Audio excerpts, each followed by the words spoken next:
Capítulo 5. Viaje de novios. 1. La boda se verificó en mayo del 71. Dijo don Baldomero con muy buen juicio que pues era costumbre que se largaran los novios, acabadita de recibir la bendición, a correrla por esos mundos. No comprendía fuese de rigor el paseo por Francia o por Italia, habiendo en España tantos lugares dignos de ser vistos. Él y Barbarita no habían ido ni siquiera a Chamberí, porque en su tiempo los novios se quedaban donde estaban, y el único español que se permitía viajar era el duque de Osuna, don Pedro. ¡Qué diferencia de tiempos! Y ahora, hasta Periquillo Redondo, el que tiene el bazar de corbatas al aire libre en la esquina de la casa de correos, había hecho su viajecito a París. Juanito se manifestó enteramente conforme con su papá, y recibida la bendición nupcial, verificado el almuerzo en familia sin aparato alguno a causa del luto, sin ninguna cosa notable como no fuera un conato de brindis de estupiña, cuya boca tapó Barbarita a la primera palabra. Dadas las despedidas, con sus lágrimas y besuqueos correspondientes, marido y mujer se fueron a la estación. La primera etapa de su viaje fue Burgos, a donde llegaron a las 3 de la mañana, felices y locuaces, riéndose de todo, del frío y de la oscuridad. En el alma de Jacinta, no obstante, las alegrías no excluían un cierto miedo, que a veces era terror. El ruido del ómnibus sobre el desigual piso de las calles, la subida a la fonda por angosta escalera, el aposento y sus muebles de mal gusto, mezcla de desechos de ciudad y de lujos de aldea, aumentaron aquel frío invencible y aquella pavorosa expectación que la hacían estremecer. Y tantísimo como quería a su marido. ¿Cómo compaginar dos deseos tan diferentes? ¿Que su marido se apartase de ella y que estuviese cerca? Porque la idea de que se pudiera ir, dejándola sola, era como la muerte, y la de que se acercaba y la cogía en brazos con apasionado atrevimiento, también la ponía temblorosa y asustada. Habría deseado que no se apartara de ella, pero que se estuviera quietecito. Al día siguiente, cuando fueron a la catedral, ya bastante tarde, sabía Jacinta una porción de expresiones cariñosas y de íntima confianza de amor que hasta entonces no había pronunciado nunca, como no fuera en la vaguedad discreta del pensamiento que recela descubrirse a sí mismo. No le causaba vergüenza el decirle al otro que le idolatraba, así, clarito. Al pan pan y al vino vino. Ni preguntarle a cada momento si era verdad que él también estaba hecho un idólatra y que lo estaría hasta el día del juicio final. Y a la tal preguntita, que había venido a ser tan frecuente como el pestañear, el que estaba de turno contestaba chi, dando a esta sílaba un tonillo de pronunciación infantil. El chi se lo había enseñado Juanito aquella noche, lo mismo que el decir, también en estilo mimoso. ¿Me quieres? Y otras tonterías y chiquilladas empalagosas, dichas de la manera más grave del mundo. En la misma catedral, cuando les quitaba la vista de encima el sacristán, que les enseñaba alguna capilla o preciosidad reservada, los esposos aprovechaban aquel momento para darse besos a escape y a hurtadillas, frente a la santidad de los altares consagrados o detrás de la estatua yacente de un sepulcro. Es que Juanito era un pillín, y un goloso y un atrevido. A Jacinta le causaban miedo aquellas profanaciones, pero las consentía y toleraba, poniendo su pensamiento en Dios y confiando en que éste, al verlas, volvería la cabeza con aquella indulgencia propia del que es fuente de todo amor. Todo era para ellos motivo de felicidad. Contemplar una maravilla del arte les entusiasmaba y de puro entusiasmo se reían, lo mismo que de cualquier contrariedad. Si la comida era mala, risas. Si el coche que les llevaba a la Cartuja iba danzando en los baches del camino, risas. Si el sacristán de las huelgas les contaba 1000 papas, diciendo que la señora abadesa se ponía mitra y gobernaba a los curas, risas. Y a más de esto, todo cuanto Jacinta decía, aunque fuera la cosa más seria del mundo, le hacía a Juanito una gracia extraordinaria. Por cualquier tontería que éste dijese, su mujer soltaba la carcajada. Las crudezas de estilo popular y aflamencado que Santa Cruz decía alguna vez, divertíanla más que nada y las repetía tratando de fijarlas en su memoria. Cuando no son muy groseras, estas fórmulas de hablar hacen gracia, como caricaturas que son del lenguaje. El tiempo se pasa sin sentir para los que están en éxtasis y para los enamorados. Ni Jacinta ni su esposo apreciaban bien el curso de las fugaces horas. Ella, principalmente, tenía que pensar un poco para averiguar si tal día era el tercero o el cuarto de tan feliz existencia. Pero aunque no sepa apreciar bien la sucesión de los días, el amor aspira a dominar en el tiempo como en todo, y cuando se siente victorioso en lo presente, anhela hacerse dueño de lo pasado, indagando los sucesos para ver si le son favorables, ya que no puede destruirlos y hacerlos mentira. Fuerte en la conciencia de su triunfo presente, Jacinta empezó a sentir el desconsuelo de no someter también el pasado de su marido, haciéndose dueña de cuanto éste había sentido y pensado antes de casarse. Como de aquella acción pretérita solo tenía leves indicios, despertáronse en ella curiosidades que la inquietaban. Con los mutuos cariños crecía la confianza, que empieza por ser inocente y va adquiriendo poco a poco la libertad de indagar y el valor de las revelaciones. Santa Cruz no estaba en el caso de que le mortificara la curiosidad, porque Jacinta era la pureza misma. Ni siquiera había tenido un novio de estos que no hacen más que mirar y poner la cara afligida. Ella sí que tenía campo vastísimo en que ejercer su espíritu crítico. Manos a la obra. No debe haber secretos entre los esposos. Esta es la primera ley que promulga la curiosidad antes de ponerse a oficiar de inquisidora. Porque Jacinta hiciese la primera pregunta llamando a su marido nene, como él le había enseñado, no dejó éste de sentirse un tanto molesto. Iban por las alamedas de chopos, que hay en Burgos, rectas e inacabables, como senderos de pesadilla. La respuesta fue cariñosa, pero evasiva. Si lo que la nena anhelaba saber era un devaneo, una tontería. Cosas de muchachos. La educación del hombre de nuestros días no puede ser completa si éste no trata con toda clase de gente, si no echa un vistazo a todas las situaciones posibles de la vida, si no toma el tiento a las pasiones todas. Puro estudio y educación pura. No se trataba de amor, porque lo que es amor, bien podía decirlo, él no lo había sentido nunca hasta que le hizo tilín la que ya era su mujer. Jacinta creía esto, pero la fe es una cosa y la curiosidad otra. No dudaba ni tanto así del amor de su marido. Pero quería saber, sí señor, quería enterarse de ciertas aventurillas. Entre esposos debe haber siempre la mayor confianza. ¿No es eso? En cuanto hay secretos, adiós paz del matrimonio. Pues bueno, ella quería leer de cabo a rabo ciertas paginitas de la vida de su esposo antes de casarse. Como que estas historias ayudan bastante a la educación matrimonial. Sabiéndolas de memoria, las mujeres viven más avisadas, y a poquito que los maridos se deslicen. Tras. Ya están cogidos. Que me lo tienes que contar todito. Si no, no te dejo vivir. Esto fue dicho en el tren, que corría y silbaba por las angosturas de Pancorbo. En el paisaje veía Juanito una imagen de su conciencia. La vía que lo traspasaba, descubriendo las sombrías revueltas, era la indagación inteligente de Jacinta. El muy tuno se reía, prometiendo, eso sí, contar luego. Pero la verdad era que no contaba nada de sustancia.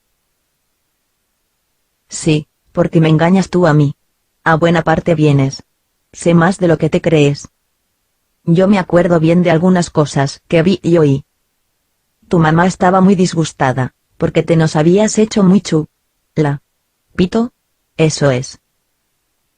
El marido continuaba encerrado en su prudencia. Mas no por eso se enfadaba Jacinta. Bien le decía su sagacidad femenil que la obstinación impertinente produce efectos contrarios a los que pretende. Otra habría puesto en aquel caso unos morritos muy serios. Ella no, porque fundaba su éxito en la perseverancia combinada con el cariño capcioso y diplomático. Entrando en un túnel de La Rioja, dijo así. Apostamos a que sin decirme tú una palabra, lo averiguo todo. Y a la salida del túnel, el enamorado esposo, después de estrujarla con un abrazo algo teatral y de haber mezclado el restallido de sus besos al mugir de la máquina humeante, gritaba. ¿Qué puedo yo ocultar a esta mona golosa? Te como. Mira que te como. Curiosona, fisgona, feucha. ¿Tú quieres saber? Pues te lo voy a contar, para que me quieras más. ¿Más? ¡Qué gracia! Eso sí que es difícil. Espérate a que lleguemos a Zaragoza. No, ahora. ¿Ahora mismo? Sí. No. En Zaragoza. Mira que es historia larga y fastidiosa. Mejor. Cuéntala y luego veremos. ¿Te vas a reír de mí? Pues señor. Allá por diciembre del año pasado. No, del otro. ¿Ves? Ya te estás riendo.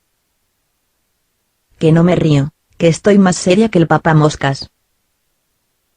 Pues bueno, allá voy. Como te iba diciendo, conocí a una mujer. Cosas de muchachos. Pero déjame que empiece por el principio. Érase una vez un caballero anciano muy parecido a una cotorra y llamado Estupiña, el cual cayó enfermo y, cosa natural, sus amigos fueron a verle. Y uno de estos amigos, al subir la escalera de piedra, encontró una muchacha que se estaba comiendo un huevo crudo. ¿Qué tal? 2. Un huevo crudo. ¡Qué asco! Exclamó Jacinta escupiendo una salivita. ¿Qué se puede esperar de quien se enamora de una mujer que come huevos crudos? Hablando aquí con imparcialidad, te diré que era guapa. ¿Te enfadas? ¿Qué me voy a enfadar, hombre? Sigue. Se comía el huevo, y te ofrecía y tú participaste. No, aquel día no hubo nada. Volví al siguiente y me la encontré otra vez. Vamos, que le caíste en gracia y te estaba esperando. No quería el delfín ser muy explícito, y contaba grandes rasgos, suavizando asperezas y pasando como sobre ascuas por los pasajes de peligro. Pero Jacinta tenía un arte instintivo para el manejo del gancho, y sacaba siempre algo de lo que quería saber. Allí salió a relucir parte de lo que Barbarita inútilmente intentó averiguar. ¿Quién era la del huevo? Pues una chica huérfana que vivía con su tía, la cual era huevera y pollera en la cava de San Miguel. Ah. Segunda izquierdo. Por otro nombre la melaera. ¡Qué basilisco! ¡Qué lengua! ¡Qué rapacidad! Era viuda, y estaba liada, así se dice, con un picador. Pero basta de digresiones. La segunda vez que entré en la casa, me la encontré sentada en uno de aquellos peldaños de granito, llorando. ¿A la tía? No, mujer, a la sobrina. La tía le acababa de echar los tiempos, y aún se oían abajo los resoplidos de la fiera. Consolé a la pobre chica con 4 palabrillas y me senté a su lado en el escalón. ¡Qué poca vergüenza! Empezamos a hablar. No subía ni bajaba nadie. La chica era confianzuda, inocentona, de estas que dicen todo lo que sienten, así lo bueno como lo malo. Sigamos. Pues señor. Al tercer día me la encontré en la calle. Desde lejos noté que se sonreía al verme. Hablamos 4 palabras nada más. Y volví y me colé en la casa. Y me hice amigo de la tía y hablamos. Y una tarde salió el picador de entre un montón de banastas donde estaba durmiendo la siesta, todo lleno de plumas, y llegándose a mí me echó la zarpa, quiero decir, que me dio la manaza y yo se la tomé, y me convidó a unas copas, y acepté y bebimos. No tardamos Villalonga y yo en hacernos amigos de los amigos de aquella gente. No te rías. Te aseguro que Villalonga me arrastraba a aquella vida, porque se encaprichó por otra chica del barrio, como yo por la sobrina de segunda. ¿Y cuál era más guapa? La mía. Replicó prontamente el delfín, dejando entrever la fuerza de su amor propio, la mía. Un animalito muy mono, una salvaje que no sabía leer ni escribir. Figúrate. ¡Qué educación! Pobre pueblo. Y luego hablamos de sus pasiones brutales, cuando nosotros tenemos la culpa. Estas cosas hay que verlas de cerca. Sí, hija mía, hay que poner la mano sobre el corazón del pueblo, que es sano. Sí, pero a veces sus latidos no son latidos, sino patadas. Aquella infeliz chica. Como te digo, un animal. Pero buen corazón, buen corazón. Pobre nena. Al oír esta expresión de cariño, dicha por el delfín tan espontáneamente, Jacinta arrugó el ceño. Ella había heredado la aplicación de la palabreja, que ya le disgustaba por ser como desecho de una pasión anterior, un vestido o alhaja ensuciados por el uso, y expresó su disgusto dándole al pícaro de Juanito una bofetada, que para ser de mujer y en broma resonó bastante. ¿Ves? Ya estás enfadada. Y sin motivo. Te cuento las cosas como pasaron. Basta ya, basta de cuentos. No, no. No me enfado. Sigue, o te pego otra. No me da la gana. Si lo que yo quiero es borrar un pasado que considero infamante, si no quiero tener ni memoria de él. Es un episodio que tiene sus lados ridículos y sus lados vergonzosos. Los pocos años disculpan ciertas demencias, cuando de ellas se saca el honor puro y el corazón sano. ¿Para qué me obligas a repetir lo que quiero olvidar, si solo con recordarlo paréceme que no merezco este bien que hoy poseo, tú, niña mía? Estás perdonado, dijo la esposa, arreglándose el cabello que Santa Cruz le había descompuesto al acentuar de un modo material aquellas expresiones tan sabias como apasionadas. No soy impertinente, no exijo imposibles. Bien conozco que los hombres la han de correr antes de casarse. Te prevengo que seré muy celosa si me das motivo para serlo. Pero celos retrospectivos no tendré nunca. Esto sería todo lo razonable y discreto que se quiera suponer.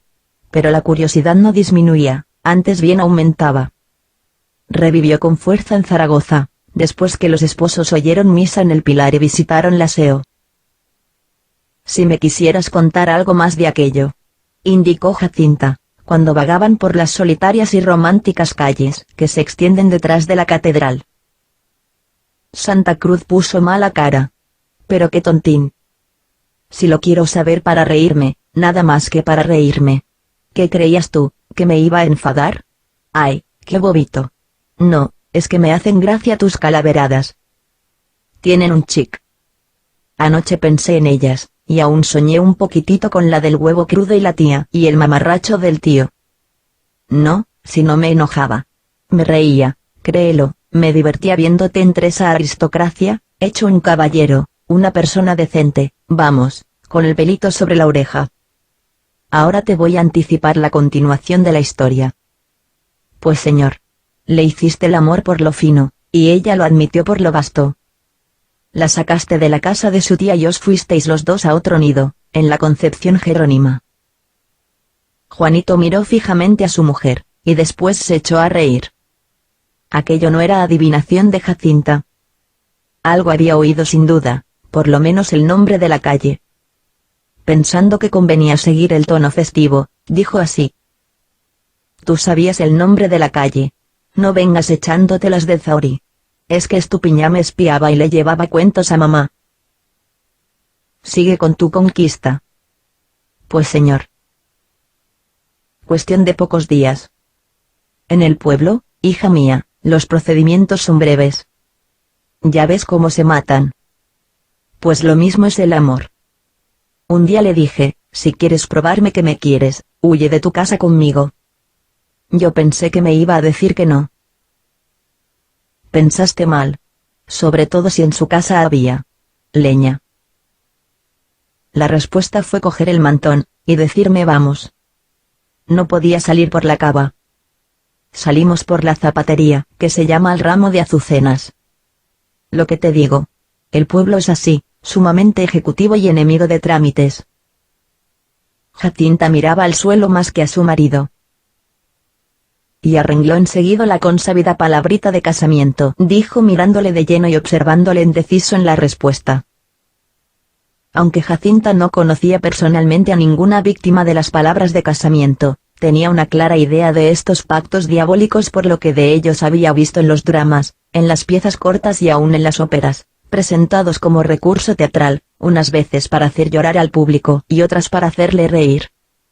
Volvió a mirar a su marido, y notando en él una como sonrisilla de hombre de mundo, le dio un pellizco acompañado de estos conceptos, un tanto airados. Sí, la palabra de casamiento con reserva mental de no cumplirla, una burla, una estafa, una villanía. ¡Qué hombres! Luego dicen. ¿Y esa tonta no te sacó los ojos cuando se vio chasqueada? Si hubiera sido yo. Si hubieras sido tú, tampoco me habrías sacado los ojos. Que sí. Pillo. Granujita. Vaya, no quiero saber más, no me cuentes más. ¿Para qué preguntas tú?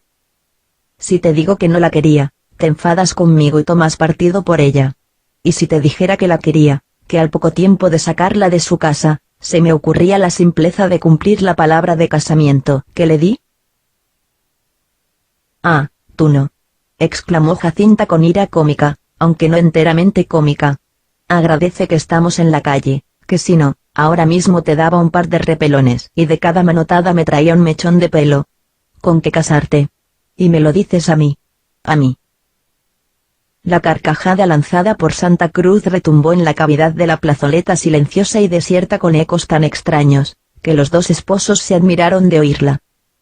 Formaban la rinconada aquella vetustos caserones de ladrillo modelado a estilo mudéjar, en las puertas gigantones los salvajes de piedra con la maza al hombro, en las cornisas aleros de tallada madera, todo de un color de polvo uniforme y tristísimo. No se veían ni señales de alma viviente por ninguna parte. Tras las rejas enmohecidas no aparecía ningún resquicio de maderas entornadas por el cual se pudiera filtrar una mirada humana. Esto es tan solitario, hija mía, dijo el marido, quitándose el sombrero y riendo, que puedes armarme el gran escándalo sin que se entere nadie. Juanito corría. Jacinta fue tras él con la sombrilla levantada. ¿Que no me coges? ¿A que sí? ¿Que te mato? Y corrieron ambos por el desigual pavimento lleno de hierba, él riendo a carcajadas, ella coloradita y con los ojos húmedos. Por fin, ¡pum!, le dio un sombrillazo, y cuando Juanito se rascaba, ambos se detuvieron jadeantes, sofocados por la risa. Por aquí, dijo Santa Cruz señalando un arco, que era la única salida. Y cuando pasaban por aquel túnel, al extremo del cual se veía otra plazoleta tan solitaria y misteriosa como la anterior, los amantes, sin decirse una palabra, se abrazaron y estuvieron estrechamente unidos, besuqueándose por espacio de un buen minuto y diciéndose al oído las palabras más tiernas. Ya ves, esto es sabrosísimo. ¿Quién diría que en medio de la calle podía uno? Si alguien nos viera, murmuró Jacinta ruborizada, porque en verdad, aquel rincón de Zaragoza podía ser todo lo solitario que se quisiese, pero no era una alcoba. Mejor. Si nos ven, mejor. Que se aguanten el gorro. Y vuelta a los abracitos y a los vocablos de miel. Por aquí no pasa un alma, dijo él. Es más, creo que por aquí no ha pasado nunca nadie. Lo menos hay 2 siglos que no ha corrido por estas paredes una mirada humana. Calla, me parece que siento pasos. ¿Pasos? A ver. Sí, pasos. En efecto, alguien venía. O yo sé, sin poder determinar por dónde, un arrastrar de pies sobre los guijarros del suelo. Por entre 2 casas apareció de pronto una figura negra. Era un sacerdote viejo. Cogiéronse del brazo los consortes y avanzaron afectando la mayor compostura. El clérigo, al pasar junto a ellos, les miró mucho. Paréceme, indicó la esposa, agarrándose más al brazo de su marido y pegándose mucho a él, que nos lo ha conocido en la cara. ¿Qué nos ha conocido? Que estábamos tonteando. ¿Y a mí, qué? Mira, dijo ella cuando llegaron a un sitio menos desierto, no me cuentes más historias. No quiero saber más. Punto final. Rompió a reír, y el delfín tuvo que preguntarle muchas veces la causa de su hilaridad, para obtener esta respuesta. ¿Sabes de qué me río? De pensar en la cara que habría puesto tu mamá si le entras por la puerta una nuera de mantón, sortijillas y pañuelo a la cabeza, una nuera que dice diquia luego, y no sabe leer. 3. Quedamos en que no hay más cuentos. No más. Bastante me he reído ya de tu tontería. Francamente, yo creí que eras más avisado. Además, todo lo que me puedas contar me lo figuro. Que te aburriste pronto. Es natural. El hombre bien criado y la mujer ordinaria no emparejan bien. Pasa la ilusión, y después, ¿qué resulta? Que ella huele a cebolla y dice palabras feas. A él. Como si lo viera. Se le revuelve el estómago, y empiezan las cuestiones. El pueblo es sucio, la mujer de clase baja, por más que se lave el palmito, siempre es pueblo. No hay más que ver las casas por dentro. Pues lo mismo están los benditos cuerpos. Aquella misma tarde, después de mirar la Puerta del Carmen y los elocuentes muros de Santa Engracia, que vieron lo que nadie volverá a ver, paseaban por las arboledas de Torrero. Jacinta, pesando mucho sobre el brazo de su marido, porque en verdad estaba cansadita, le dijo: «Una sola cosa quiero saber, una sola». Después punto en boca: «¿Qué casa era esa de la Concepción Jerónima?». «Pero, hija, ¿qué te importa?». «Bueno, te lo diré. No tiene nada de particular». «Pues señor, vivía en aquella casa un tío de la tal, hermano de la huevera, buen tipo, el mayor perdido y el animal más grande que en mi vida he visto, un hombre que lo ha sido todo, presidiario y revolucionario de barricadas, torero de invierno y tratante en ganado. Ah, José Izquierdo. Te reirías si le vieras y le oyeras hablar. Este tal le sorbió los sesos a una pobre mujer, viuda de un platero, y se casó con ella. Cada uno por su estilo, aquella pareja valía un imperio. Todo el santo día estaban riñendo, de pico se entiende. ¿Y qué tienda, hija, qué desorden, qué escenas? Primero se emborrachaba él solo, después los dos a turno. Pregúntale a Villalonga.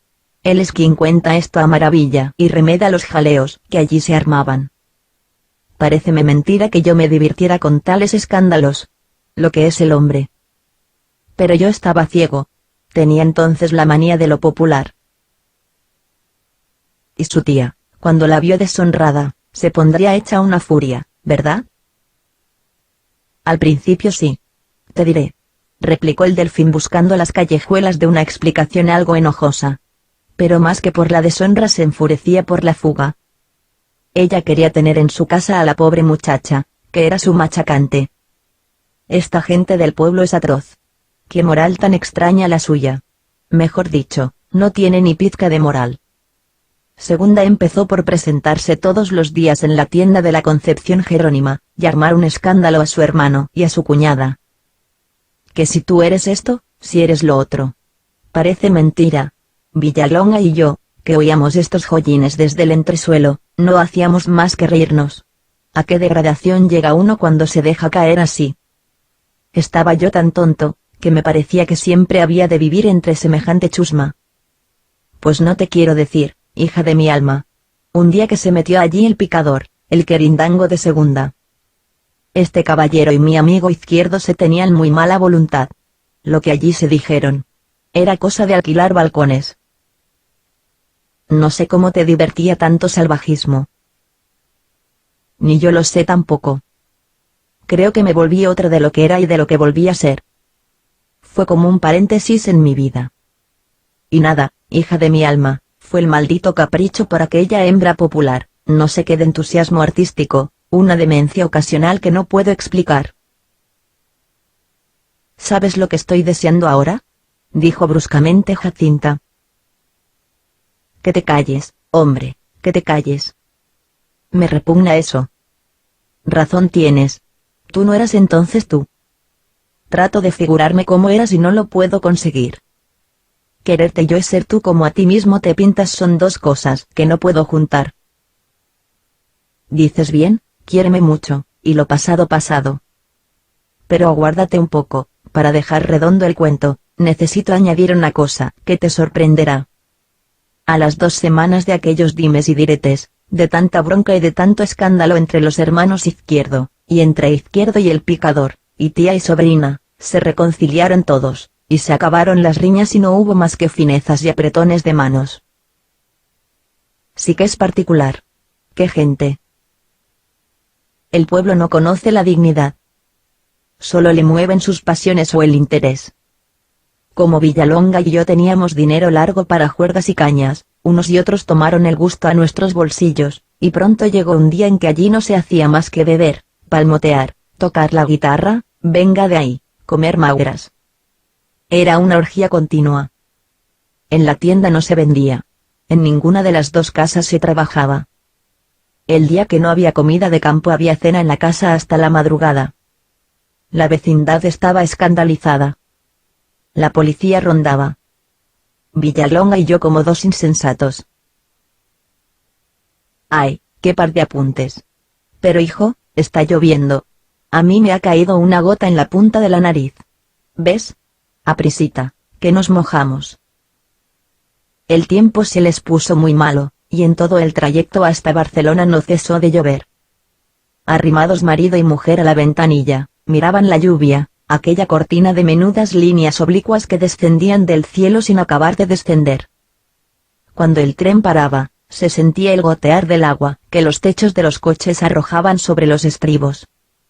Hacía frío, y aunque no lo hiciera, los viajeros lo tendrían solo de ver las estaciones encharcadas, los empleados calados y los campesinos que venían a tomar el tren con un saco por la cabeza. Las locomotoras chorreaban agua y fuego juntamente, y en los hules de las plataformas del tren de mercancías se formaban bolsas llenas de agua, pequeños lagos donde habrían podido beber los pájaros, si los pájaros tuvieran sed aquel día.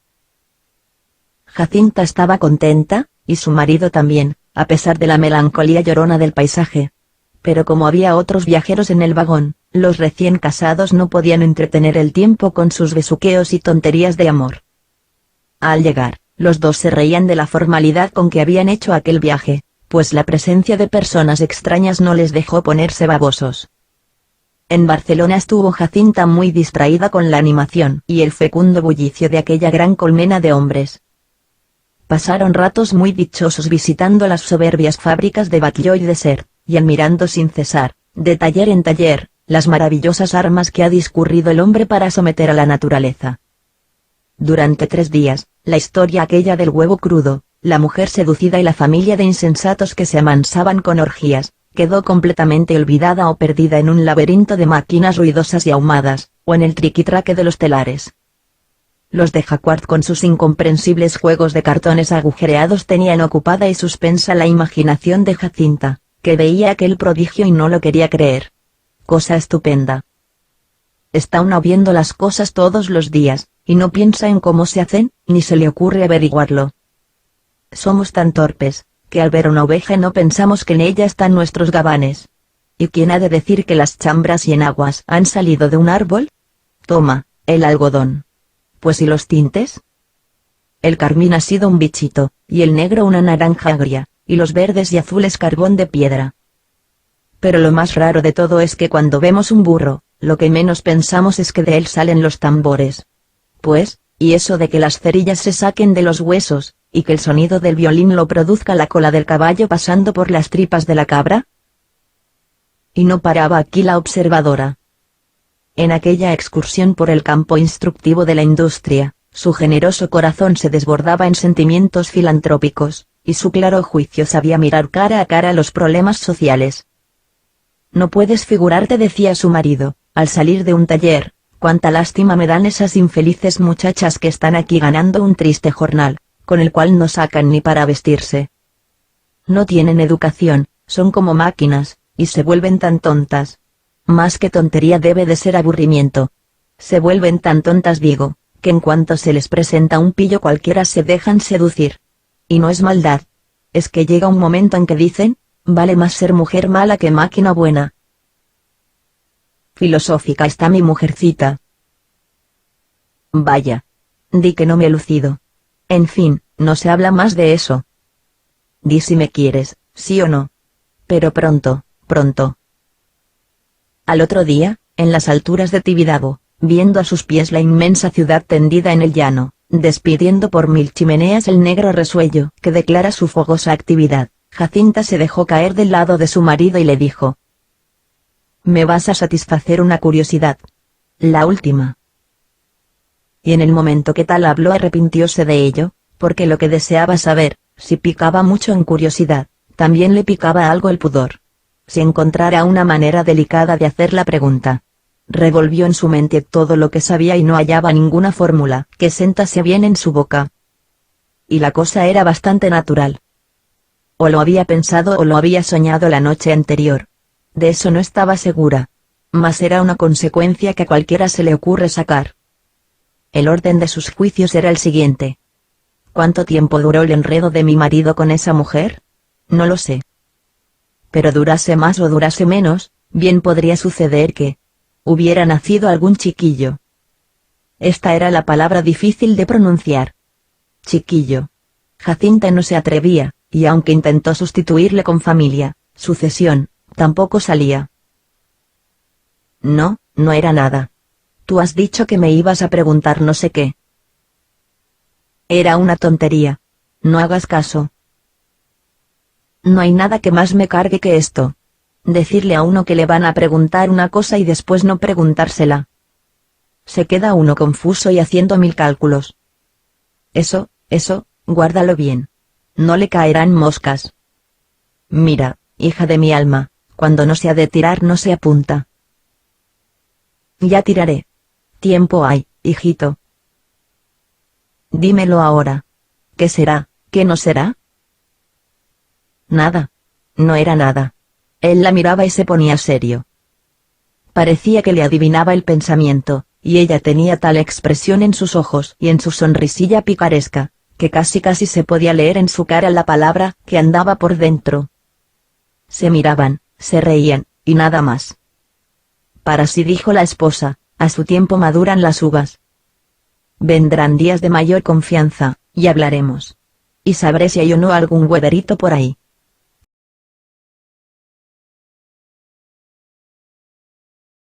4. Jacinta no tenía ninguna especie de erudición. Había leído muy pocos libros. Era completamente ignorante en cuestiones de geografía artística. Y sin embargo, apreciaba la poesía de aquella región costera mediterránea que se desarrolló ante sus ojos al ir de Barcelona a Valencia. Los pueblecitos marinos desfilaban a la izquierda de la vía, colocados entre el mar azul y una vegetación espléndida. A trozos, el paisaje azuleaba con la plateada hoja de los olivos. Más allá las viñas lo alegraban con la verde gala del pámpano. La vela triangular de las embarcaciones, las casitas bajas y blancas, la ausencia de tejados puntiagudos y el predominio de la línea horizontal en las construcciones, traían al pensamiento de Santa Cruz ideas de arte y naturaleza helénica. Siguiendo las rutinas a que se dan los que han leído algunos libros, habló también de Constantino, de Grecia, de las barras de Aragón y de los pececillos que las tenían pintadas en el lomo. Era de cajón sacar a relucir las colonias fenicias, cosa de que Jacinta no entendía palotada, ni le hacía falta. Después vinieron Prócida y las vísperas sicilianas, don Jaime de Aragón, Roger de Flor y el Imperio de Oriente, el Duque de Osuna y Nápoles, Venecia y el Marqués de Bedmar, Masaniello, los Borgias, Lepanto, don Juan de Austria, las galeras y los piratas, Cervantes y los padres de la Merced. Entretenida Jacinta con los comentarios que el otro iba poniendo a la rápida visión de la costa mediterránea, condensaba su ciencia en estas o parecidas expresiones. ¿Y la gente que vive aquí, será feliz o será tan desgraciada como los aldeanos de tierra adentro, que nunca han tenido que ver con el gran turco ni con la capitana de don Juan de Austria? Porque los de aquí no apreciarán que viven en un paraíso, y el pobre, tan pobres en Grecia como en Getafe. Agradabilísimo día pasaron, viendo el risueño país que a sus ojos se desenvolvía, el caudaloso Ebro, las marismas de su delta, y por fin, la maravilla de la región valenciana, la cual se anunció con grupos de algarrobos, que de todas partes parecían acudir bailando al encuentro del tren. A Jacinta le daban marcos cuando los miraba con fijeza. Ya se acercaban hasta tocar con su copudo follaje la ventanilla. Ya se alejaban hacia lo alto de una colina. Ya se escondían tras un otero, para reaparecer haciendo pasos y figuras de minueto o jugando al escondite con los palos del telégrafo. El tiempo, que no les había sido muy favorable en Zaragoza y Barcelona, mejoró aquel día. Espléndido sol doraba los campos. Toda la luz del cielo parecía que se colaba dentro del corazón de los esposos. Jacinta se reía de la danza de los algarrobos, y de ver los pájaros posados en fila en los alambres telegráficos. Míralos, míralos allí. Valientes pícaros. Se burlan del tren y de nosotros. Fíjate ahora en los alambres. Son iguales al pentagrama de un papel de música. Mira cómo sube, mira cómo baja. Las 5 rayas parece que están grabadas con tinta negra sobre el cielo azul, y que el cielo es lo que se mueve como un telón de teatro no acabado de colgar. Lo que yo digo, expresó Jacinta riendo, mucha poesía, mucha cosa bonita y nueva, pero poco que comer. Te lo confieso, marido de mi alma. Tengo un hambre de 1000 demonios. La madrugada y este fresco del campo, me han abierto el apetito de par en par. Yo no quería hablar de esto para no desanimarte. Pronto llegaremos a una estación de fonda. Si no, compraremos aunque sea unas rosquillas o pan seco. El viajar tiene estas peripecias. Ánimo chica, y dame un beso, que las hambres con amor son menos. Allá van 3, y en la primera estación, mira bien, hijo, a ver si descubrimos algo. ¿Sabes lo que yo me comería ahora? Un bistec. No. ¿Pues qué? 1,5. Ya te contentarás con naranja y media. Pasaban estaciones, y la fonda no parecía. Por fin, en no sé cuál apareció una mujer, que tenía delante una mesilla con licores, rosquillas, pasteles adornados con hormigas y unos. ¿Qué era aquello? Pájaros fritos. Gritó Jacinta a punto que Juan bajaba del vagón. Tráete una docena. No. Oye, 2 docenas. Y otra vez el tren en marcha. Ambos se colocaron rodillas con rodillas, poniendo en medio el papel grasiento que contenía aquel montón de cadáveres fritos, y empezaron a comer con la prisa que su mucha hambre les daba. ¡Ay, qué ricos están! Mira qué pechuga. Este para ti, que está muy gordito. No, para ti, para ti. La mano de ella era tenedor para la boca de él, y viceversa. Jacinta decía que en su vida había hecho una comida que más le supiese. Este sí que está de buen año. Pobre Ángel. El infeliz estaría ayer con sus compañeros posado en el alambre tan contento, tan guapote, viendo pasar el tren y diciendo, allá van esos brutos. Hasta que vino el más bruto de todos, un cazador y... ¡prum! Todo para que nosotros nos regaláramos hoy. Y a fe que están sabrosos. Me ha gustado este almuerzo. Y a mí. Ahora veamos estos pasteles. El ácido fórmico es bueno para la digestión. ¿El ácido qué? Las hormigas, chica. No repares, y adentro. Mételes el diente. Están riquísimos. Restauradas las fuerzas, la alegría se desbordaba de aquellas almas. Ya no me marean los algarrobos, decía Jacinta.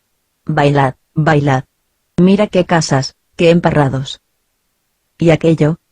¿Qué es? Naranjos. ¿Cómo huelen? Iban solos. Qué dicha, siempre solitos. Juan se sentó junto a la ventana y Jacinta sobre sus rodillas. Él le rodeaba la cintura con el brazo. A ratos charlaban, haciendo ella observaciones cándidas sobre todo lo que veía. Pero después transcurrían algunos ratos sin que ninguno dijera una palabra.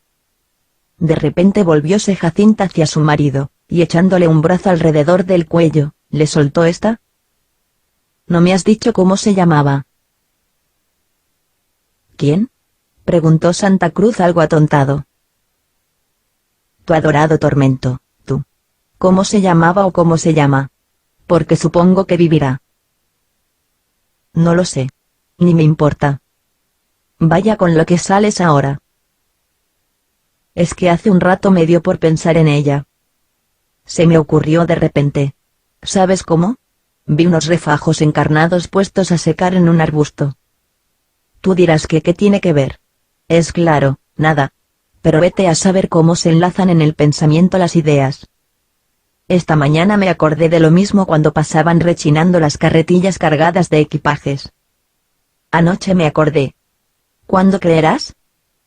Cuando apagaste la luz. Me pareció que la llama era una mujer que decía, ¡ay! Y se caía muerta. Ya sé que son tonterías, pero en el cerebro pasan cosas muy particulares. ¿Con qué, nenito, desembuchas eso, sí o no? ¿Qué? El nombre. Déjame a mí de nombres. Qué poco amable es este señor, dijo abrazándole. Bueno, guarda el secretito, hombre, y dispensa. Ten cuidado, no te roben esa preciosidad. Eso es, o somos reservados o no. Yo me quedo lo mismo que estaba. No creas que tengo gran interés en saberlo. ¿Qué me meto yo en el bolsillo con saber un nombre más? Es un hombre muy feo. No me hagas pensar en lo que quiero olvidar, replicó Santa Cruz con hastío. No te digo una palabra. ¿Sabes? Gracias, amado pueblo. Pues mira, si te figuras que voy a tener celos, te llevas chasco. Eso quisieras tú para darte tono. No los tengo ni hay para qué. No sé qué vieron que les distrajo de aquella conversación. El paisaje era cada vez más bonito, y el campo, convirtiéndose en jardín, revelaba los refinamientos de la civilización agrícola. Todo era allí nobleza, o sea naranjos, los árboles de hoja perenne y brillante, de flores olorosísimas y de frutas de oro, árbol ilustre que ha sido una de las más socorridas muletillas de los poetas, y que en la región valenciana está por los suelos. Quiero decir, que hay tantos, que hasta los poetas los miran ya como si fueran cardos borriqueros. Las tierras labradas encantan la vista con la corrección atildada de sus líneas. Las hortalizas bordan los surcos y dibujan el suelo, que en algunas partes semeja un cañamazo. Los variados verdes, más parece que los ha hecho el arte con una brocha, que no la naturaleza con su labor invisible. Y por todas partes flores, arbustos tiernos. En las estaciones acacias gigantescas que extienden sus ramas sobre la vía. Los hombres con zaragüeyes y pañuelo liado a la cabeza, resabio morisco. Las mujeres frescas y graciosas, vestidas de indiana y peinadas con rosquillas de pelo sobre las sienes. ¿Y cuál es?, preguntó Jacinta deseosa de instruirse, el árbol de las chufas. Juan no supo contestar, porque tampoco él sabía de dónde diablos salían las chufas. Valencia se aproximaba ya. En el vagón entraron algunas personas, pero los esposos no dejaron la ventanilla. A ratos se veía el mar, tan azul, que la retina padecía el engaño de ver verde el cielo. Sagunto. ¡Ay, qué nombre! Cuando se le ve escrito con las letras nuevas y acaso torcidas de una estación, parece broma. No es de todos los días ver envueltas en el humo de las locomotoras las inscripciones más retumbantes de la historia humana. Juanito, que aprovechaba las ocasiones de ser sabio sentimental, se pasmó más de lo conveniente de la aparición de aquel letrero. ¿Y qué? ¿Qué es?, preguntó Jacinta picada de la novelería. Ah. Sagunto, ya. Un nombre. De fijo que hubo aquí alguna marimorena. Pero habrá llovido mucho desde entonces. No te entusiasmes, hijo, y tómalo con calma.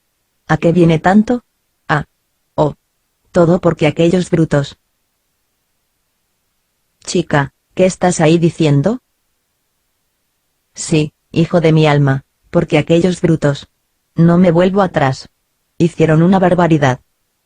Bueno, llámalos héroes si quieres, y cierra esa boca que te me estás pareciendo al papamoscas de Burgos. Vuelta a contemplar el jardín agrícola en cuyo verdor se destacaban las cabañas de paja con una cruz en el pico del techo. En los bardales vio Jacinta unas plantas muy raras, de vástagos escuetos y pencas enormes, que llamaron su atención. Mira, qué esperpento de árbol. ¿Será el de los higos chumbos? No, hija mía, los higos chumbos los da esa otra planta baja, compuesta de unas palas erizadas de púas. Aquello otra es la pita, que da por fruto las sogas. ¿Y el esparto? ¿Dónde está? Hasta eso no llega mi sabiduría. Por ahí debe de andar. El tren describía amplísima curva. Los viajeros distinguieron una gran masa de edificios cuya blancura descollaba entre el verde. Los grupos de árboles la tapaban a trechos. Después la descubrían. Ya estamos en Valencia, chiquilla. Mírala allí. Valencia era la ciudad mejor situada del mundo, según dijo un agudo observador, por estar construida en medio del campo. Poco después, los esposos, empaquetados dentro de una tartana, penetraban por las calles angostas y torcidas de la ciudad campestre. Pero qué país, hijo. Si esto parece un biombo. ¿A dónde nos lleva este hombre? A la fonda sin duda. A medianoche, cuando se retiraron fatigados a su domicilio después de haber paseado por las calles y oído media africana en el Teatro de la Princesa, Jacinta sintió que de repente, sin saber cómo ni por qué, la picaba en el cerebro el gusanillo aquel, la idea perseguidora, la penita disfrazada de curiosidad. Juan se resistió a satisfacerla, alegando razones diversas. No me marees, hija. Ya te he dicho que quiero olvidar eso. Pero el nombre, nene, el nombre nada más. ¿Qué te cuesta abrir la boca un segundo? No creas que te voy a reñir, tontín. Hablando así se quitaba el sombrero, luego el abrigo, después el cuerpo, la falda, el polisón, y lo iba poniendo todo con orden en las butacas y sillas del aposento. Estaba rendida y no veía las santas horas de dar con sus fatigadas carnes en la cama. El esposo también iba soltando ropa. Aparentaba buen humor. Pero la curiosidad de Jacinta le desagradaba ya. Por fin, no pudiendo resistir a las monerías de su mujer, no tuvo más remedio que decidirse. Ya estaban las cabezas sobre las almohadas, cuando Santa Cruz echó perezoso de su boca estas palabras. Pues te lo voy a decir. Pero con la condición de que en tu vida más me has de mentar ese nombre, ni has de hacer la menor alusión. ¿Entiendes? Pues se llama. Gracias a Dios, hombre. Le costaba mucho trabajo decirlo. La otra le ayudaba. Se llama Narina. No. Fortuna. Fortunata. Eso. Vamos, ya estás satisfecha. Nada más. Te has portado, has sido amable. Así es como te quiero yo. Pasado un ratito, dormía como un ángel. Dormían los dos.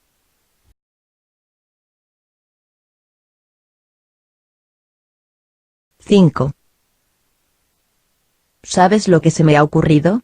Dijo Santa Cruz a su mujer 2 días después en la estación de Valencia.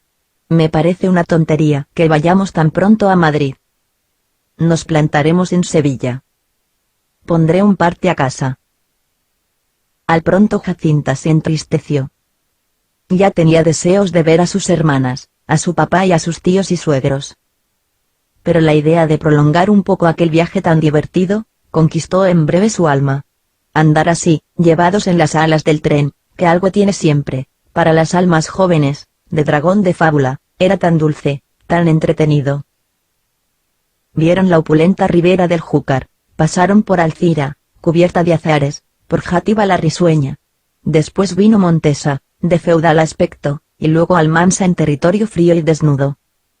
Los campos de viñas eran cada vez más raros, hasta que la severidad del suelo les dijo que estaban en la adusta Castilla. El tren se lanzaba por aquel campo triste, como inmenso lebrel, olfateando la vía y ladrando a la noche tarda, que iba cayendo lentamente sobre el llano sin fin.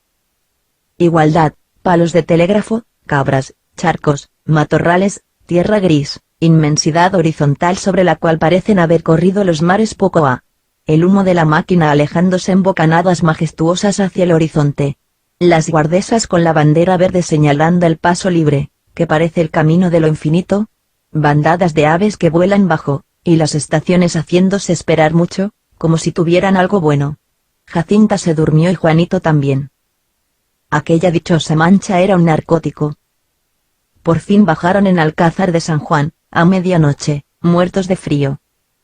Allí esperaron el tren de Andalucía, tomaron chocolate, y vuelta a rodar por otra zona manchega, la más ilustre de todas, la argamasillesca. Pasaron los esposos una mala noche por aquella estepa, matando el frío muy juntitos bajo los pliegues de una sola manta, y por fin llegaron a Córdoba, donde descansaron y vieron la mezquita, no bastándoles un día para ambas cosas. Ardían en deseos de verse en la sin par Sevilla. Otra vez al tren. Serían las 9 de la noche cuando se encontraron dentro de la romántica y alegre ciudad, en medio de aquel idioma ceceoso y de los donaires y chuscadas de la gente andaluza. Pasaron allí creo que 8 o 10 días, encantados, sin aburrirse ni un solo momento, viendo los portentos de la arquitectura y de la naturaleza, participando del buen humor que allí se respira con el aire y se recoge de las miradas de los transeúntes. Una de las cosas que más cautivaban a Jacinta era aquella costumbre de los patios amueblados y ajardinados, en los cuales se ve que las ramas de una azalea bajan hasta acariciar las teclas del piano, como si quisieran tocar. También le gustaba a Jacinta ver que todas las mujeres, aun las viejas que piden limosna, llevan su flor en la cabeza. La que no tiene flor se pone entre los pelos cualquier hoja verde y va por aquellas calles vendiendo vidas. Una tarde fueron a comer a un bodegón de Triana, porque decía Juanito que era preciso conocer todo de cerca y codearse con aquel originalísimo pueblo, artista nato, poeta que parece pintar lo que habla, y que recibió del cielo el don de una filosofía muy socorrida, que consiste en tomar todas las cosas por el lado humorístico, y así la vida, una vez convertida en broma, se hace más llevadera. Bebió el Delfín muchas cañas, porque opinaba con gran sentido práctico que para asimilarse a Andalucía y sentirla bien en sí, es preciso introducir en el cuerpo toda la manzanilla que éste pueda contener. Jacinta no hacía más que probarla y la encontraba áspera y acídula, sin conseguir apreciar el olorcillo apero de ronda que dicen que tiene aquella bebida. Retiráronse de muy buen humor a la fonda, y al llegar a ella vieron que en el comedor había mucha gente. Era un banquete de boda. Los novios eran españoles anglicanizados de Gibraltar. Los esposos Santa Cruz fueron invitados a tomar algo, pero lo rehusaron. Únicamente bebieron un poco de champagne, porque no dijeran. Después un inglés muy pesado, que chapurraba el castellano con la boca fruncida y los dientes apretados, como si quisiera mordiscar las palabras, se empeñó en que habían de tomar unas cañas. De ninguna manera. Muchas gracias. Oh. Sí. El comedor era un hervidero de alegría y de chistes, entre los cuales empezaban a sonar algunos de gusto dudoso. No tuvo Santa Cruz más remedio que ceder a la exigencia de aquel maldito inglés, y tomando de sus manos la copa, decía a media voz, «Valiente curdela tienes tú». Pero el inglés no entendía. Jacinta vio que aquello se iba poniendo malo. El inglés llamaba al orden, diciendo a los más jóvenes con su boquita cerrada que tuvieran fundamenta. Nadie necesitaba tanto como él que se le llamase al orden, y sobre todo, lo que más falta le hacía era que le recortaran la bebida, porque aquello no era ya boca, era un embudo. Jacinta presintió la jarana, y tomando una resolución súbita, tiró del brazo a su marido y se lo llevó, a punto que éste empezaba a tomarle el pelo al inglés. «Me alegro», dijo el Delfín, cuando su mujer le conducía por las escaleras arriba. «Me alegro de que me hubieras sacado de allí, porque no puedes figurarte lo que me iba cargando el tal inglés, con sus dientes blancos y apretados, con su amabilidad y su zapatito bajo. Si sigo un minuto más, le pego un par de trompadas. Ya se me subía la sangre a la cabeza». Entraron en su cuarto, y sentados uno frente a otro, pasaron un rato recordando a los graciosos tipos que en el comedor estaban y los equívocos que allí se decían. Juan hablaba poco y parecía algo inquieto. De repente le entraron ganas de volver abajo. Su mujer se oponía. Disputaron. Por fin Jacinta tuvo que echar la llave a la puerta. «Tienes razón», dijo Santa Cruz dejándose caer a plomo sobre la silla. «Más vale que me quede aquí. Porque si bajo, y vuelve el mister con sus finuras, le pego. Yo también sé boxear». Hizo el ademán del box, y ya entonces su mujer le miró muy seria. «Debes acostarte», le dijo. «Es temprano. Nos estaremos aquí de tertulia». «Sí. ¿Tú no tienes sueño?» «Yo tampoco. Acompañaré a mi cara a mitad. Ese es mi deber, y sabré cumplirlo, sí señora. Porque yo soy esclavo del deber». Jacinta se había quitado el sombrero y el abrigo. Juanito la sentó sobre sus rodillas y empezó a saltarla como a los niños cuando se les hace el caballo. Y dale con la taravilla de que él era esclavo de su deber, y de que lo primero de todo es la familia. El trote largo en que la llevaba su marido empezó a molestar a Jacinta, que se desmontó y se fue a la silla en que antes estaba. Él entonces se puso a dar paseos rápidos por la habitación. «Mi mayor gusto es estar al lado de mi adorada nena», decía sin mirarla. «Te amo con delirio, como se dice en los dramas. Bendita sea mi madrecita, que me casó contigo». Hincósele delante y le besó las manos. Jacinta le observaba con atención recelosa, sin pestañear, queriendo reírse y sin poderlo conseguir. Santa Cruz tomó un tono muy plañidero para decirle: «Y yo tan estúpido que no conocí tu mérito. Yo que te estaba mirando todos los días, como mira el burro la flor sin atreverse a comérsela. Y me comí el cardo. Oh. Perdón, perdón. Estaba ciego, encanallado. Era yo muy cañí. Esto quiere decir gitano, vida mía. El vicio y la grosería habían puesto una costra en mi corazón. Llamémosle Garlochín. Jacintilla, no me mires así. Esto que te digo es la pura verdad. Si te miento, que me quede muerto ahora mismo. Todas mis faltas las veo claras esta noche. No sé lo que me pasa. Estoy como inspirado. Tengo más espíritu, créetelo.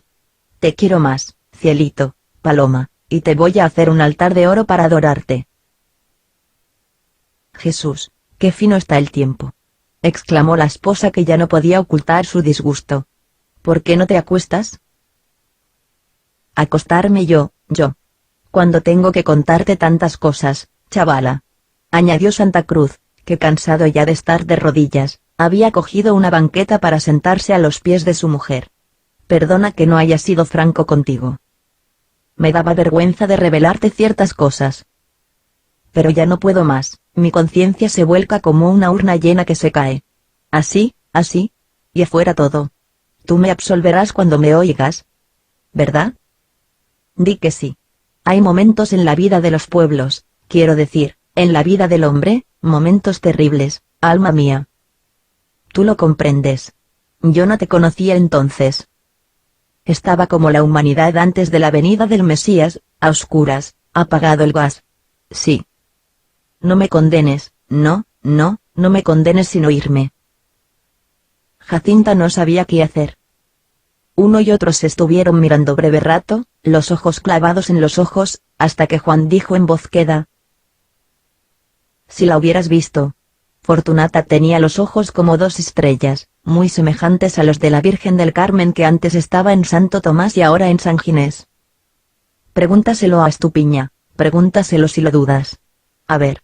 Fortunata tenía las manos bastas de tanto trabajar, el corazón lleno de inocencia.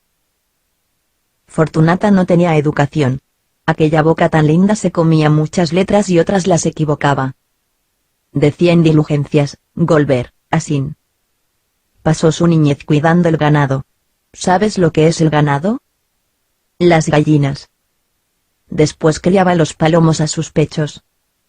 Como los palomos no comen sino del pico de la madre, Fortunata se los metía en el seno. Y si vieras tú qué seno tan bonito. Solo que tenía muchos rasguños que le hacían los palomos con los garfios de sus patas. Después cogía en la boca un buche de agua y algunos granos de algarroba, y metiéndose el pico en la boca, les daba de comer. Era la paloma madre de los tiernos pichoncitos. Luego les daba su calor natural. Les arrullaba, les hacía rorró. Les cantaba canciones de nodriza. Pobre Fortunata, pobre Pitusa. ¿Qué he dicho que la llamaban la Pitusa? ¿No? Pues te lo digo ahora. Que conste. Yo la perdí. Sí. Que conste también. Es preciso que cada cual cargue con su responsabilidad. Yo la perdí, la engañé, le dije 1000 mentiras, le hice creer que me iba a casar con ella. ¿Has visto? Sí, seré pillín. Déjame que me ría un poco.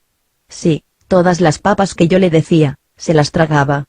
El pueblo es muy inocente, es tonto de remate, todo se lo cree con tal que se lo digan con palabras finas. La engañé, le garfiñé su honor, y tan tranquilo. Los hombres, digo, los señoritos, somos unos miserables. Creemos que el honor de las hijas del pueblo es cosa de juego. No me pongas esa cara, vida mía. Comprendo que tienes razón. Soy un infame, merezco tu desprecio. ¿Por qué? Lo que tú dirás, una mujer es siempre una criatura de Dios. ¿Verdad? Y yo, después que me divertí con ella, la dejé abandonada en medio de las calles. Justo. Su destino es el destino de las perras. Di que sí.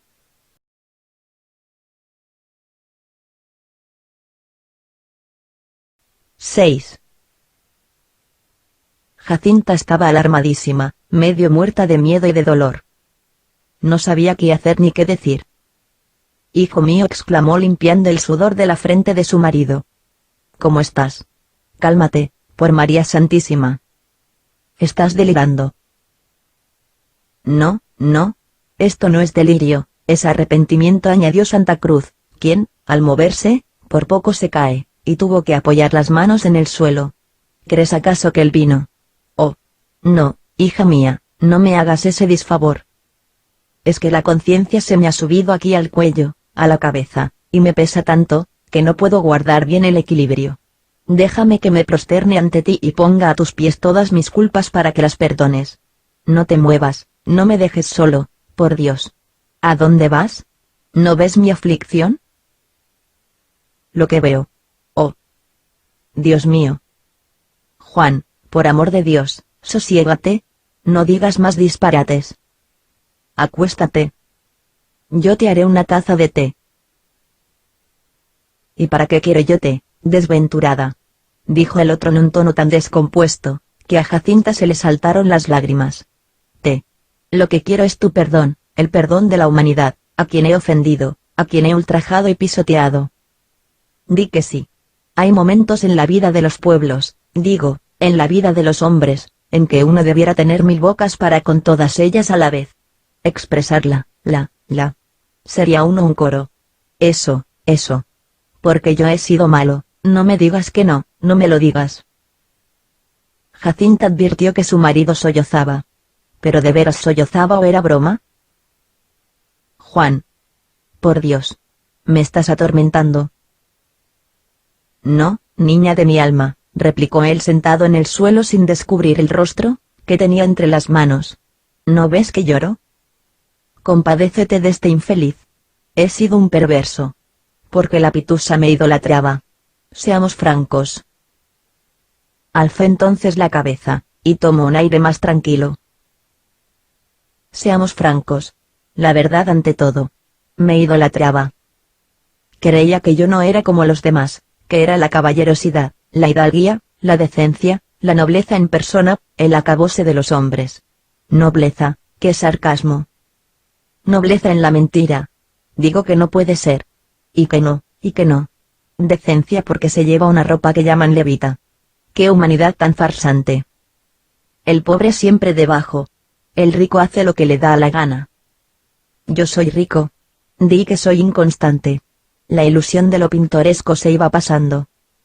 La grosería con gracia seduce algún tiempo, después marca. Cada día me pesaba más la carga que me había echado encima. El picor del ajo me repugnaba. Deseé, puedes creerlo, que la pitusa fuera mala para darle una puntera. Pero, ¿qué? Ni por esas. ¿Mala ella? A buena parte. Si le mando echarse al fuego por mí. Al fuego de cabeza.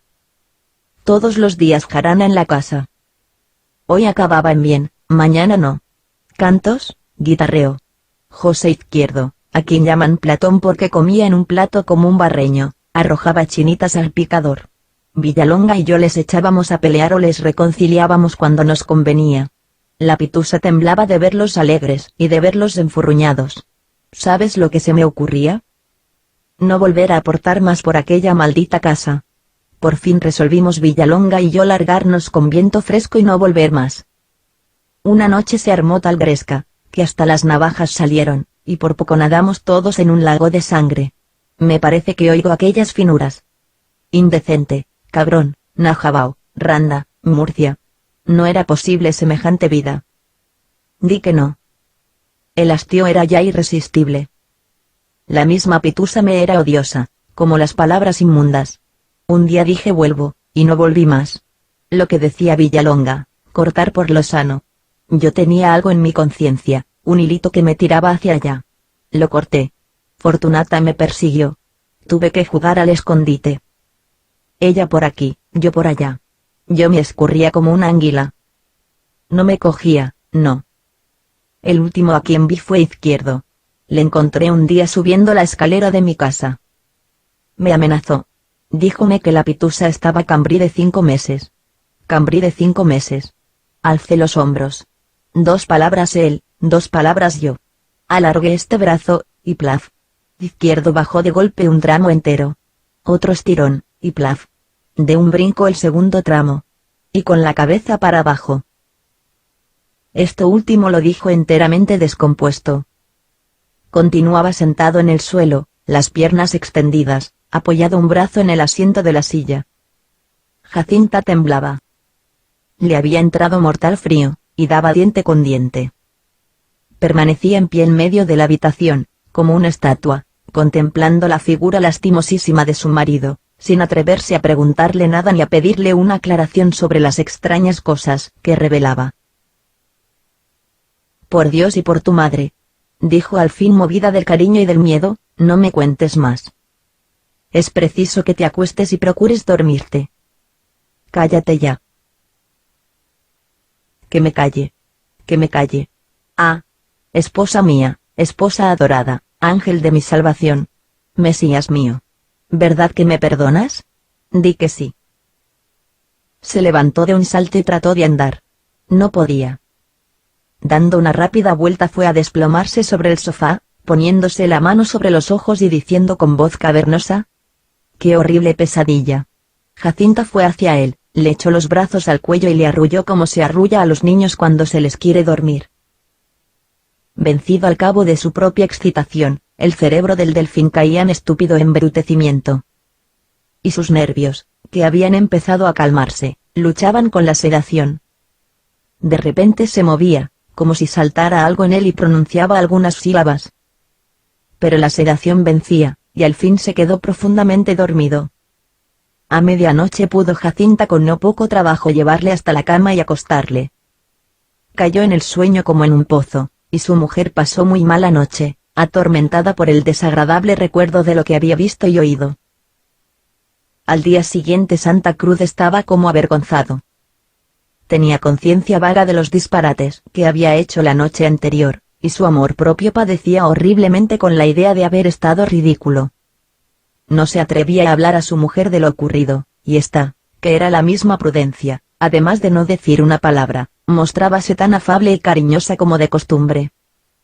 Por último, no pudo mi hombre resistir el afán de explicarse, y preparando el terreno con un sinfín de zalamerías, le dijo: «Chiquilla, es preciso que me perdones el mal rato que te di anoche. Debí ponerme muy pesadito. Qué malo estaba.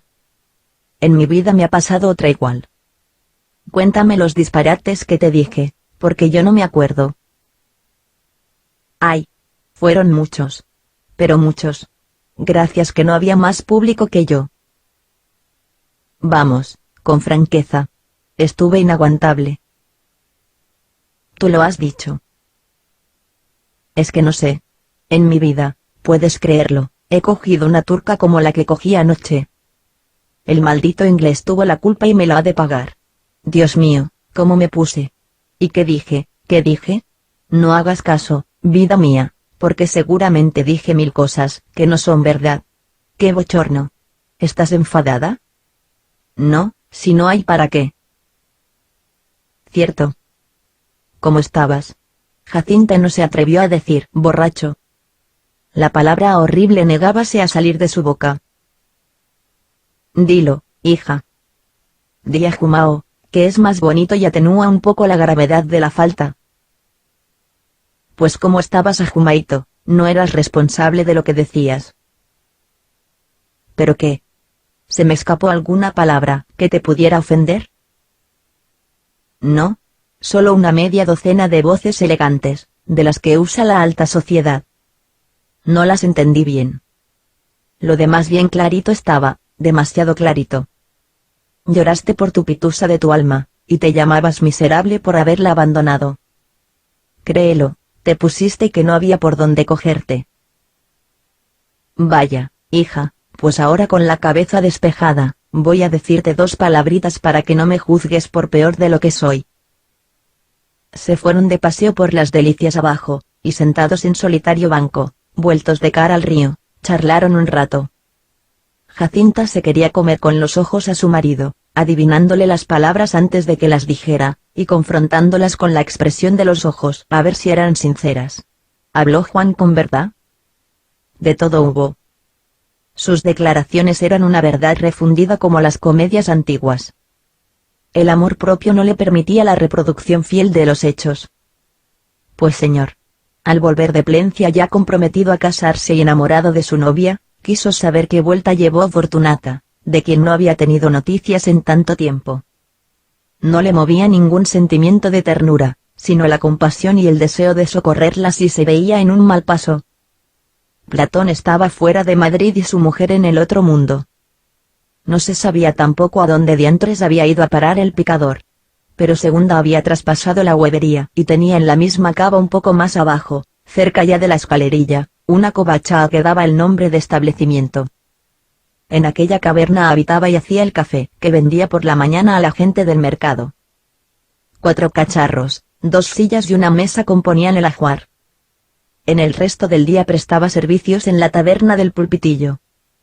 Había venido tan a menos en lo físico y en lo económico, que a su antiguo tertulio le costó trabajo reconocerla.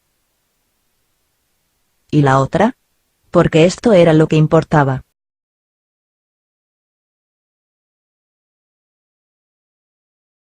—7. Santa Cruz tardó algún tiempo en dar la debida respuesta.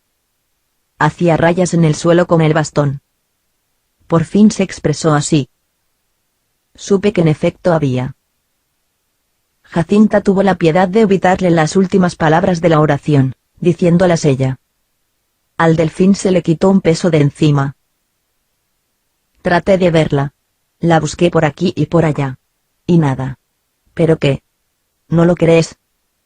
Después no pude ocuparme de nada. Sobrevino la muerte de tu mamá. Transcurrió algún tiempo sin que yo pensara en semejante cosa, y no debo ocultarte que sentía cierto escozorcillo aquí, en la conciencia. Por enero de este año, cuando me preparaba a hacer diligencias, una amiga de Segunda me dijo que la pitusa se había marchado de Madrid. ¿A dónde? ¿Con quién? Ni entonces lo supe ni lo he sabido después. Y ahora te juro que no la he vuelto a ver más ni he tenido noticias de ella. La esposa dio un gran suspiro. No sabía por qué, pero tenía sobre su alma cierta pesadumbre, y en su rectitud tomaba para sí parte de la responsabilidad de su marido en aquella falta, porque falta había sin duda. Jacinta no podía considerar de otro modo el hecho del abandono, aunque éste significara el triunfo del amor legítimo sobre el criminal, y del matrimonio sobre el amancebamiento.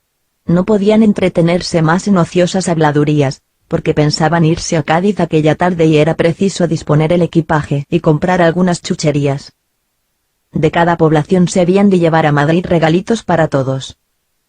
Con la actividad propia de un día de viaje, las compras y algunas despedidas, se distrajeron también ambos de aquellos desagradables pensamientos, que por la tarde ya estos se habían desvanecido. Hasta 3 días después no volvió a rebullir en la mente de Jacinta el gusanillo aquel.